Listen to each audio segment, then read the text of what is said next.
En este vídeo se hablará del medio interno, líquido intersticial, la sangre, componentes de la sangre, la hematopoiesis, grupos sanguíneos, la coagulación sanguínea, la linfa y enfermedades relacionadas con el tejido sanguíneo y linfático. Como introducción, como podemos ver en la tendencia evolutiva, podemos observar un camino hacia la pluricelularidad, aislando las células del medio externo con un medio interno capaz de transportar nutrientes y gases hacia las células y además eliminar desechos de estas. Estos seres vivos han adquirido mecanismos reguladores para mantener sus propiedades físico-químicas del medio interno debido a la complejidad de los intercambios celulares con el medio externo, y este medio interno está sometido a una continua renovación, realizando intercambios con la sangre y con la linfa, proporcionando a las células nutrientes y retirando residuos tóxicos, pero tampoco está sometido a grandes variaciones, ya que se podría poner en peligro la supervivencia celular. Por lo tanto, el medio interno es un medio homogéneo compuesto por distintas soluciones interconectadas donde se van a desenvolver nuestras células, evitando las variaciones que se producen en el medio externo y donde se encuentran comunicadas mediante mensajeros químicos. Este medio está formado por el líquido intersticial, la sangre y la linfa, y están comunicados y su composición es similar, y llevan a cabo la homeostasis. La homeostasis son todos aquellos procesos orgánicos que van a permitir mantener constantes las características físicas y la composición química del medio interno, con cierta independencia del medio externo. Casi todos los órganos y tejidos van a contribuir a esta homeostasis. Los riñones, por su parte, controlan la composición y volumen de líquido, los pulmones, la cantidad de gas en la sangre, el sistema nervioso y endocrino controlan los distintos procesos en el organismo y casi todos los sistemas reguladores actúan mediante bucles de retroalimentación negativa o feedback. El medio interno de un ser humano adulto está constituido por 3 litros de plasma sanguíneo, 11 de líquido intersticial y 35 de líquido intercelular, y están interconectados de manera que hay un flujo constante entre ellos y con los líquidos intracelulares. Otros componentes del medio interno son el líquido cefalorraquídeo, que por ejemplo se encuentra en el interior del sistema nervioso central, en el espacio subaracnoideo, en el epéndimo de la médula y los ventrículos del encéfalo. Por otro lado, el líquido pleural se encuentra recubriendo los pulmones en el interior de la cavidad pleural. El líquido peritoneal se encuentra en la cavidad peritoneal y rodea al intestino, y el líquido sinovial que se encuentra en la cavidad articular. Por otro lado, también en el ojo encontramos el humor vítreo y acuoso, en el interior del globo ocular, la endolinfa y perolinfa en el oído y líquidos celómicos que están interconectados habiendo un flujo constante entre ellos y con los líquidos intracelulares. El líquido intersticial. El plasma o líquido intersticial constituye un ultrafiltrado del plasma a modo de gel tisular por la gran cantidad de fibras de colágeno y filamentos de proteoglicanos y linfocitos que posee, también llamada linfa tisular, ya que se forma por el exudado de la sangre que llega desde los capilares y se encuentra en los espacios intercelulares de los tejidos, bañando a las células y por tanto su composición es similar al plasma sanguíneo. Eso sí, contiene menos cantidad de proteínas y con menos oxígeno y mayor proporción de productos catabólicos, y está sometido a un continuo trasvase de sustancias por ser el compartimiento intermediario entre la sangre y el líquido intracelular, llevando a cabo el intercambio de agua, electrolitos, nutrientes, oxígeno, productos desechos y proporciona condiciones físico-químicas adecuadas para el desarrollo celular. El sistema linfático retira proteínas de este compartimento para evitar la retención de líquidos y aumento de la presión oncótica. Las diferencias entre el líquido intracelular e intercelular son notorias y sus diferencias están en las barreras de permeabilidad y mecanismos de transporte pasivo y activo. De esta forma, en el líquido intracelular encontramos una mayor cantidad de potasio, aminoácidos, colesterol y proteínas, mientras que en la zona extracelular encontramos una mayor cantidad de sodio, calcio, cloro o glucosa. La sangre. La sangre es un líquido viscoso de color rojo intenso, sabor salado, con densidad de 1,6 gramos centímetros cúbicos y pH ligeramente básico, de unos 7,3 a 7,4 de pH. Y su temperatura se mantiene casi constante a 36,5 grados. Su viscosidad y densidad están relacionadas con la cantidad de hematíes y su presión osmótica con su contenido en proteínas. Está constituida por plasma sanguíneo, un líquido que consta de un 95% de agua y 5% de proteínas plasmáticas, albúmina, globulina y factores de coagulación, y por otro lado células sanguíneas. Y entre sus funciones se encuentran la distribución de nutrientes, el intercambio de gases, el transporte de productos de desecho y hormonas y la protección frente a microorganismos invasores y hemorragia. La volemia es el volumen total de sangre, que en el peso de un individuo normalmente es de un 8%, siendo una variación de 7,2 a 9. Unos 5 litros, llamada normovolemia. Corresponde a 55% de plasma y 45% de glóbulos sanguíneos, eritrocitos o glóbulos rojos, leucocitos, glóbulos blancos y plaquetas. La presión osmótica viene determinada por las proteínas, pues son permeables a los poros capilares, pero son retiradas por la linfa. La presión coloidosmótica y oncótica se refieren a la sangre y su valor depende de la osmolalidad. El plasma sanguíneo es el medio acuoso de la sangre, un 90% de esta, que contiene en suspensión o disuelta numerosas sustancias. Es la sangre desprovista de elementos formes y se puede obtener por sedimentación o centrifugación de la sangre a la que se añade anticoagulante, representando un 50% de la sangre y 5% del peso del organismo. El suero se obtiene quitándole el fibrinógeno al plasma y su composición, esta del plasma sanguíneo, es de un 92% de agua, 7% de proteínas, 1% de sales y otros gases, enzimas, nutrientes, desechos, lípidos, hormonas y vitaminas. En la sangre, el colesterol es el lípido más notorio y sus valores oscilan entre 150 y 250 miligramos por litro, y los fosfolípidos como la lecitina y triglicéridos. También encontramos productos de excreción como la urea y ácido úrico que proceden de la degradación de ácidos nucleicos. El plasma contiene una gran cantidad de proteínas que se pueden separar por electroforesis y las más abundantes son las albúminas, responsables del mantenimiento de la presión osmótica de la sangre y del equilibrio hídrico entre el plasma y los líquidos intersticiales, encontrándose en un 4% y siendo entre ellas una de las más importantes la seroalbúmina, para el mantenimiento de la presión osmótica y el transporte de sustancias. Otras proteínas plasmáticas son la globulina en un 3%, como la alfa-globulina, beta y gamma, que forman los anticuerpos, y destaca también el fibrinógeno, una proteína plasmática en una proporción de 0,3% que interviene en la coagulación sanguínea. La fuerza impulsora de la circulación sanguínea es la diferencia entre presiones hidrostáticas generadas por el corazón, y esta es mayor en las arterias mientras que en las venas es mínima. El intercambio de agua y soluto entre el plasma y el líquido intersticial en los capilares se debe a que la presión hidrostática está contrastada por la presión osmótica de la sangre, y en los terminales de los capilares la presión hidrostática es mayor que la osmótica y hay salida de líquido, mientras que en los extremos venosos ocurre lo contrario.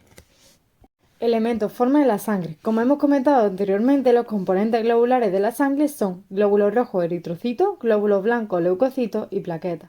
Los glóbulos rojos eritrocitos constituyen el 99% de los elementos forma de la sangre y son células anucleadas, sin núcleo, sin mitocondria, y se encuentran en pequeños grupos aislados y tienen forma aplanada, bicóncava y con un diámetro de 7,2 micras y espesor de 2,1 micras. Su diámetro, según este, pueden ser macrocitos o microcitos y son muy flexibles y se pueden deformar para circular a través de capilares muy estrechos. Debido a la ausencia de núcleo, tienen una vida media de 120 días y tienen gran cantidad de espacio para la hemoglobina, siendo esta un 34% de su masa. En la mujer encontramos desde 4.500 a 4.700 millones por milímetro cúbico y en el hombre 5.000. Y cada segundo se destruyen 2 millones de eritrocitos. El hematocrito es la proporción de volumen sanguíneo total que ocupan los hematíes y en condiciones normales es de un 38% en la mujer y 42% en el hombre. El volumen corpuscular medio es el volumen medio que ocupa un eritrocito y su valor medio es de 82 a 92 femtolitros. Si este es mayor se llama macrocitosis y si es menor, se dice que hay microcitosis. La hemoglobina corpuscular media se refiere al contenido medio de hemoglobina en una muestra de sangre y la concentración corpuscular media de hemoglobina proporciona un índice del contenido medio de hemoglobina por cada eritrocito. La velocidad de sedimentación globular es la velocidad con la que los hematíes van a sedimentar en un tubo de sangre o en una muestra de sangre descoagulada y este valor aumenta en infecciones, inflamaciones o embarazos. La hemoglobina es una proteína globular del grupo de las histonas con estructura cuaternaria formada por dos cadenas alfa-hélice de 141 aminoácidos y dos cadenas beta plegadas de 146 aminoácidos. cada una con un grupo prostético hemo, al que se puede unir de forma reversible el oxígeno, además de manera cooperativa y con efecto alostérico, de manera que la unión de un oxígeno favorece la unión de otro, transportándose hasta 250 mililitros de oxígeno por litro. El grupo hemo es un anillo pirrólico o porfirina con un ion ferroso en el centro. La hemoglobina fetal o forma F tiene dos cadenas gamma en lugar de beta y tiene mayor afinidad por el oxígeno. Su síntesis precisa de aporte de hierro, vitaminas del grupo B y vitaminas B12 y B9, y la carencia de estas provoca disminución en su número, tanto de eritrocitos como de cantidad de hemoglobina. La hemoglobina se une de forma análoga al dióxido de carbono, llamándose carbaminohemoglobina, y también al monóxido de carbono, llamándose entonces carboxihemoglobina.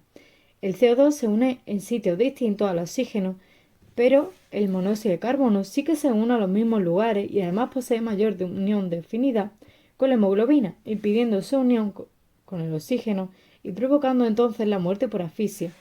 El dióxido de carbono es más soluble y se transporta en su mayoría disuelto en plasma, un 60%, y mediante la hemoglobina, un 30%, y el resto en los hematíes disueltos gracias a la anhidrasa carbónica. En vertebrados, un 98% de oxígeno se transporta unido a la hemoglobina y solo un 2% disuelto en plasma. Para llegar al interior de la célula, el oxígeno ha de pasar por varias membranas: el epitelio alveolar, en los pulmones, endotelio capilar, membrana del hematíe, y estos movimientos se van a realizar por la difusión. El oxígeno conducido hacia el interior de los pulmones y eritrocitos es debido al gradiente de presión hacia lugares de menor presión desde lugares de mayor presión. La destrucción y fagocitosis de los glóbulos rojos ocurre en lugares como el bazo, donde los macrófagos van a separar la hemoglobina en globina y grupo hemo. La hemoglobina libre se va a inactivar por oxidación del ion ferroso a férrico, y en el eritrocito la metahemoglobina reductasa va a impedir su oxidación y se descompondrá en varios compuestos, entre estos la bilirrubina. Estos serán excretados por algunos órganos como el riñón o al formar la bilis en el hígado.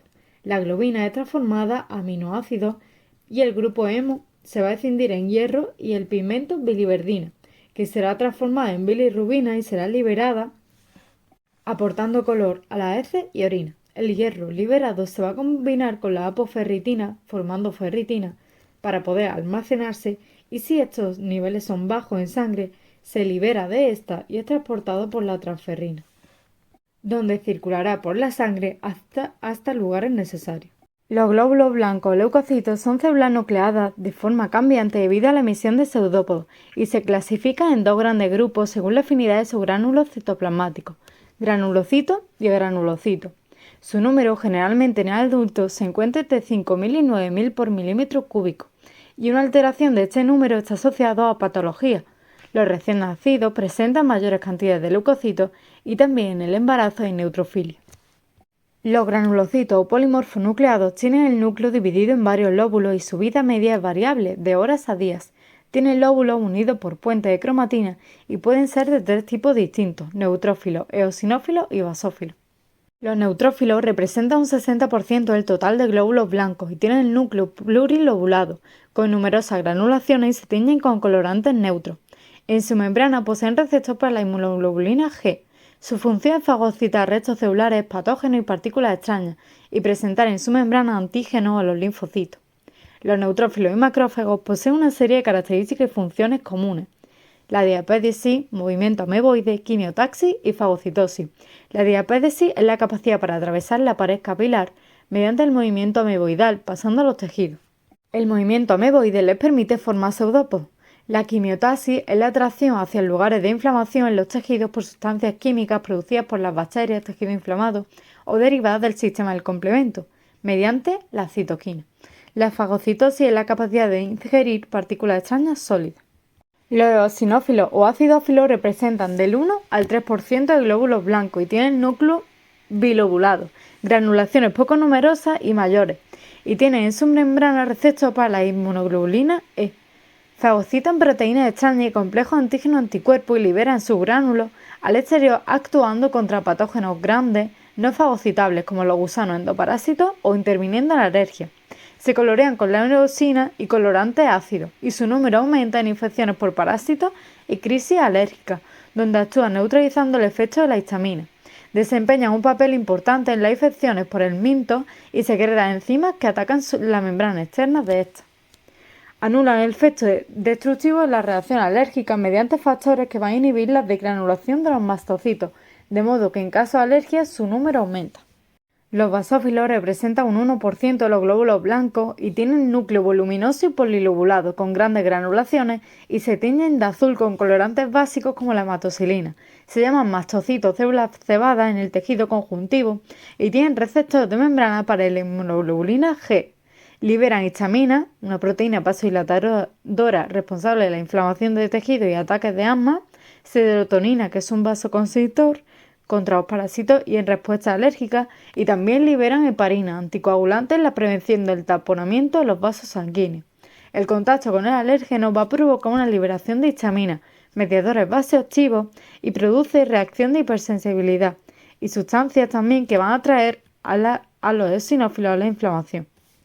Los agranulocitos carecen de gránulos y la forma del núcleo es más regular y su vida media es de días a años. Pueden ser de dos tipos, monocito y linfocito. Los monocitos representan un 6% del total de glóbulos blancos y su núcleo es grande, arriñonado en forma de herradura y excéntrico. Penetra en capilares y en el tejido conjuntivo donde van a madurar a macrófagos o histocitos.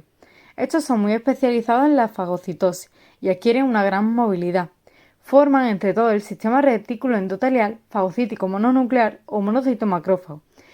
En este sistema está constituido por todos los macrófagos y monocitos libres y fijos del organismo, entre ellos los histocitos, células de Langerhans en el páncreas, células de Kupffer en el hígado o la microglía en el sistema nervioso.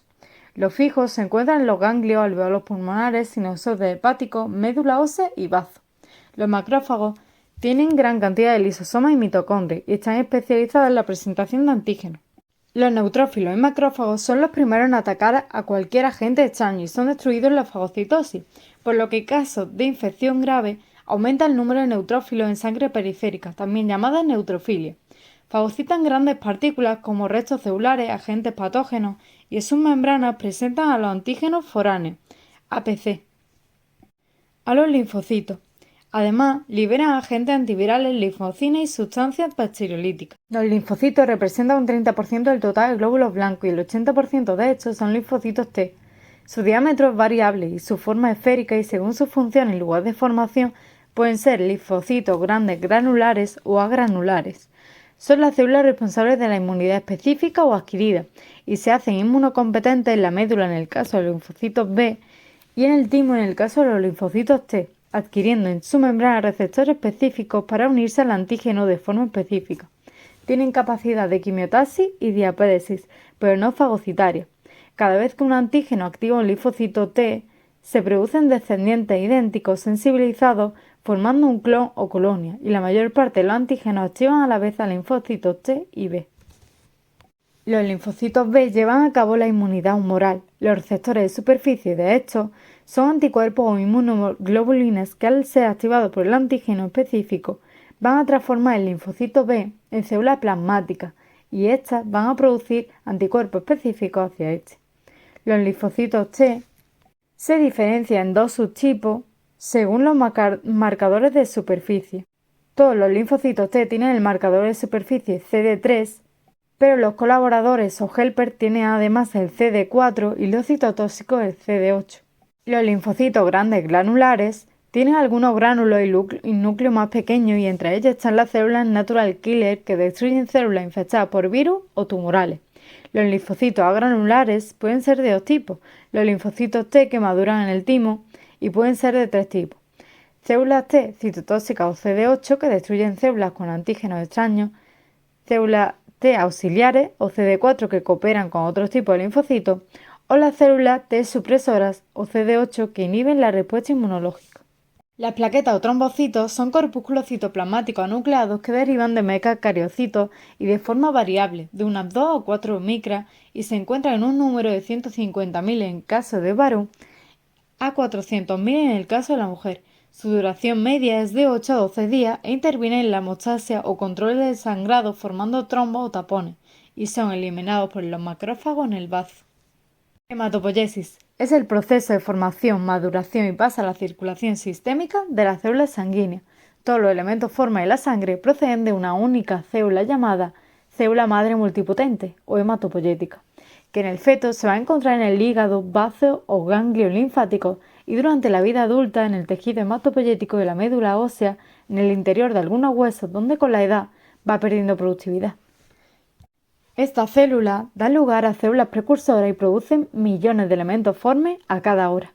Este primer grupo de células son las células madres mieloides o linfoides, y a partir de estas precursoras aparecen los precursores comprometidos, y tras estas células diferenciadas llamados blastos que darán lugar a células maduras totalmente diferenciadas reconocibles morfológicamente. La eritropoyesis es el proceso de formación de los eritrocitos. Comienza en la médula ósea y está regulada por la hormona eritropoyetina. La eritropoyetina es una hormona que se sintetiza en las células peritubulares del riñón y en estadios más tempranos en el hígado. El proeritocito evolucionará en distintos tipos para perder finalmente el núcleo y convertirse en reticulocito, y este finalmente en glóbulo rojo, de forma que el reticulocito cambia su forma bicóncava para poder pasar por la pared capilar, formándose el eritrocito maduro. La eritropoyesis, como hemos comentado anteriormente, es estimulada por la eritropoyetina renal, que se segrega estimulada por la bajada de presión parcial de oxígeno en sangre por deficiencia de eritrocitos. Además, durante la transición de reticulocito a hematíes se van a perder mitocondrias y ribosomas y desaparece la capacidad de realizar el metabolismo oxidativo y sintetizar hemoglobina. Y los hematíes maduros producirán 2,3-disfosfoglicerato.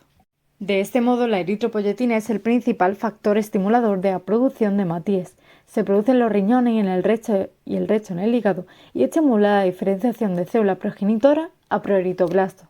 La oxigenación tisular es un factor regulador también de la producción de hematíes, ya que cualquier situación que provoque una disminución de oxígeno transportado a los tejidos va a aumentar la formación de eritrocitos por estimulación de la producción de eritropoyetina.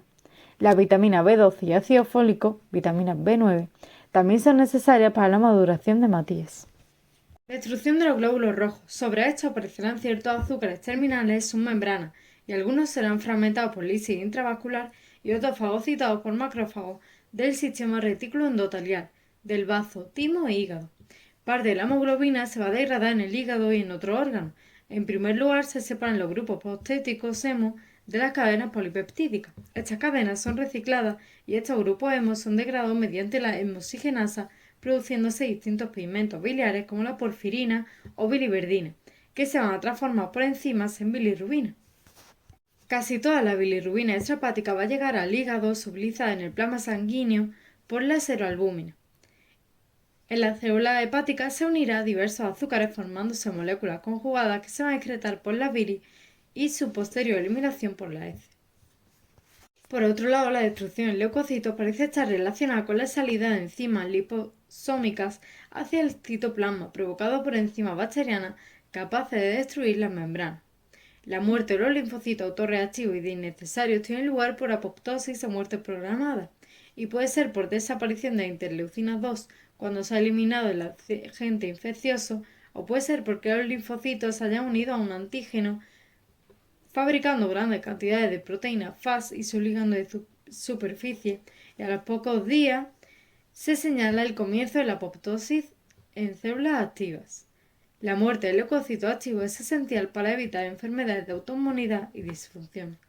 Los glóbulos rojos van a poseer en su membrana distintas sustancias que pueden actuar como antígenos, también llamados aglutinógenos, y en el hombre se han encontrado al menos 30 antígenos que pueden causar reacciones antígeno-anticuerpo y hasta 300 con menor potencia. Los principales son el grupo AB0, el MN, D, P o el de Kell, y debido a la gravedad de la respuesta inmunológica, los más importantes son el grupo AB0, descubierto por Landsteiner en 1904, y el RH, descubierto en 1940 por Landsteiner y Weiner. Los grupos sanguíneos se transmiten genéticamente de forma mendeliana, siendo A y B equipotentes y dominantes sobre 0, y la presencia del aglutinógeno RH, en el cual RH positivo es dominante sobre el RH negativo, siendo RH positivo significativo de poseer la proteína o antígeno D. Grupo sanguíneo B0. El antígeno A es la acetilgalactosamina, azúcar terminal en la membrana del hematí, y el antígeno B es la galactosa. Si la sangre llega en hematíes con A, se dice que es de tipo A, y si lleva con B, se dice que es de tipo B. Puede que un glóbulo rojo no lleve ninguno y se dice entonces que es de tipo 0, o lleve los dos siendo tipo AB. El antígeno A va a inducir la formación de anticuerpos a glutina, alfa o anti-A, y el antígeno B la formación del anticuerpo B o anti-B. Estos anticuerpos aparecen en el plasma uniéndose a su antígeno y provocando la lisis del eritrocito. Naturalmente, las personas sanas son incapaces de formar el anticuerpo que induce el antígeno de su grupo sanguíneo, pues provocaría su muerte, pero es capaz de formar otro anticuerpo. De esta forma, una persona con antígeno A tiene anticuerpos para el antígeno B, y al contrario en el caso del antígeno B. Una persona con AB no tiene anticuerpos para esto y la de sangre tipo 0 tiene ambos anticuerpos. Por lo tanto, es fundamental que en una transfusión sanguínea se tenga en cuenta los grupos sanguíneos de la persona donante y receptora. En España la frecuencia de grupos es de un 45% de A, 42% de 0, 9% de B y 4% de AB. Y de la especie humana, un 85% son RH positivos. De esta forma, el grupo 0 se considera donante universal y el grupo AB receptor universal. Los antígenos se llaman aglutinógenos porque cuando se unen a los anticuerpos se van a agrupar y aglutinar. Factor RH. Los antígenos RH van a inducir la formación de anticuerpos anti-RH, que se unirán al hematíe provocando la aglutinación y lisis. Las personas que portan estos antígenos son RH positivos y carecen de capacidad de producir anticuerpos anti-RH. Pero si una persona sin estos antígenos, o sea, RH negativa, recibe sangre de una persona RH positiva, va a formar anticuerpos y se producirá hemolisis. En el sistema AB0, la aglutinina se desarrolla espontáneamente, pero en el caso del RH, la persona debe exponerse al antígeno RH primeramente. Coagulación sanguínea. En el hígado se van a sintetizar numerosos factores de coagulación y la producción va a depender de la vitamina K. Se han descubierto hasta 40 factores distintos. Cuando las plaquetas van a contactar con una superficie vascular lesionada, se van a hinchar y pegar a esta zona, activándose formando el tapón plaquetario. La hemostasia es la prevención de la pérdida de sangre y tiene varias fases. El espasmo vascular, formación de tapón plaquetario, coagulación de la sangre y crecimiento de tejido fibroso y fibrinólisis. Tras la ruptura del vaso sanguíneo, la pared se va a contraer por reflejos nerviosos, por estímulos del músculo liso y factores locales, reduciendo así la pérdida de sangre que puede durar hasta horas. En primer lugar, se va a formar el factor activador de la protombina, por un mecanismo extrínseco por la producción de tejido traumatizado por la tromboplastina tisular, o también llamado factor 3 de la coagulación. También puede formarse por la vía intrínseca, con origen en la sangre en el vaso lesionado, activándose el factor 12 de coagulación, que se encontraba inactivo. Es necesario el calcio en estas dos vías y se acaba formando la protombina. Esta protrombina se va a transformar en trombina mediante el activador y hay iones calcio, alfa-globulina, plasmática sintetizada en el hígado, factor 2 y requiere de vitamina K y sin esta no se produce. La trombina también va a provocar que el fibrinógeno o factor 1 se rompa transformándose en hilo de fibrina y estas van a formar la red del coágulo.